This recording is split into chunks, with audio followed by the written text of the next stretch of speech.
Good morning.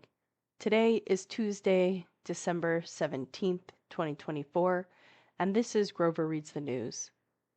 I hope your coffee is hot, your tea just right.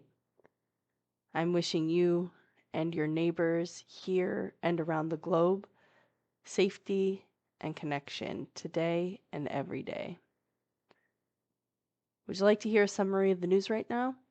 If so, keep listening. First, we have news about a school shooting in the United States. A shooter killed a teacher and a student before apparently killing themselves at a K-12 school, Abundant Life Christian School, in Madison, Wisconsin yesterday. 6 students were injured, 2 with life-threatening injuries. A 15-year-old female is believed to be the shooter.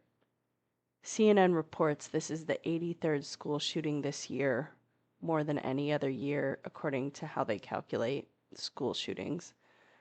The Washington Post school shooting database shows that at least 390,000 students in the United States have been present during a shooting at their school since 1999.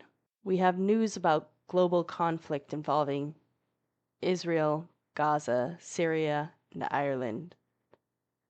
A Sunday night Israeli airstrike on a school inside a humanitarian area in the southern Gaza has killed 15 people, including children.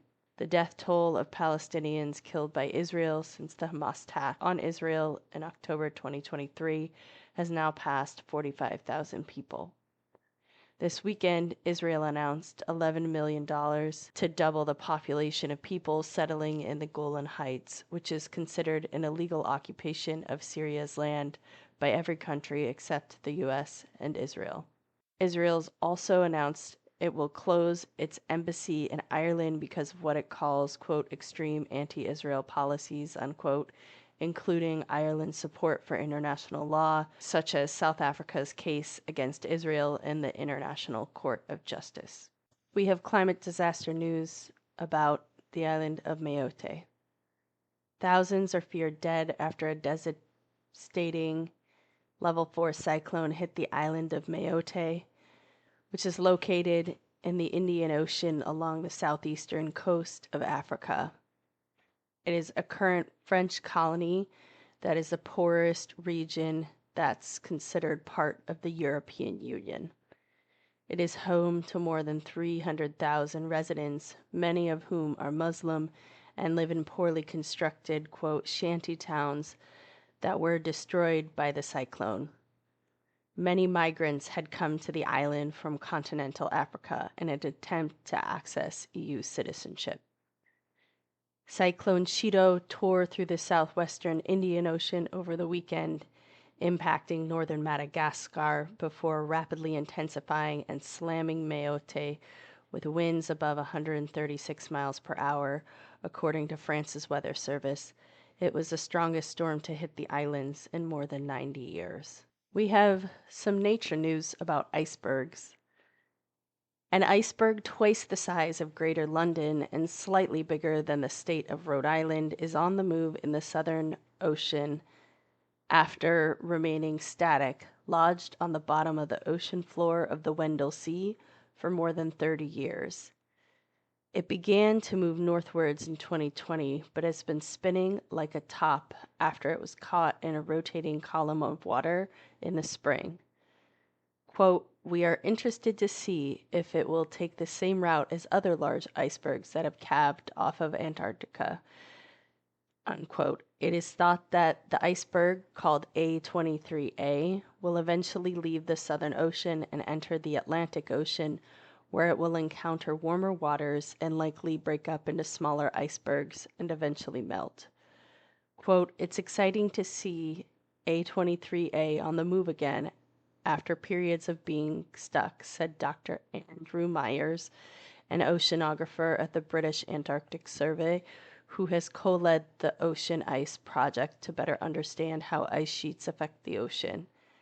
Laura Taylor, a biochemist on the Biopole ship, said, quote, we know these giant icebergs can provide nutrients to the waters they pass through, creating thriving ecosystems in otherwise less productive areas, What we don't know is what difference particular icebergs, their scale, and their origins can make to that process, unquote.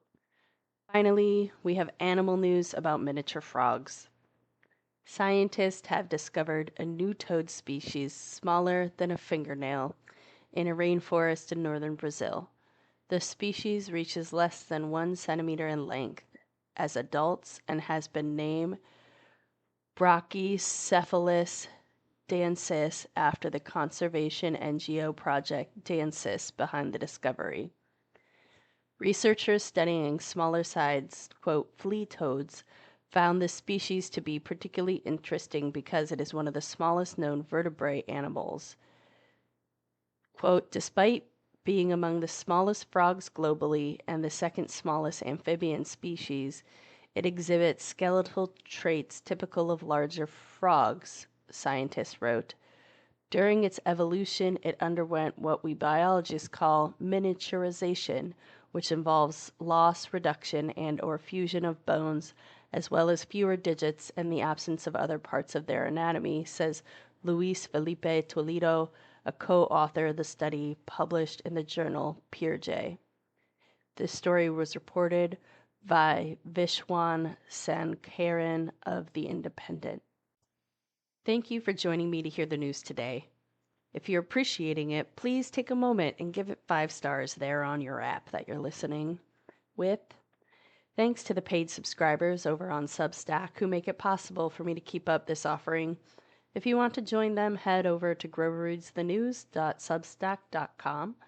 Next week, I'll be taking a planned rest, and I'll be back with you on December 31st. As the news keeps unfolding, know that we don't have to face it alone. We can do it together. Until next time, be well.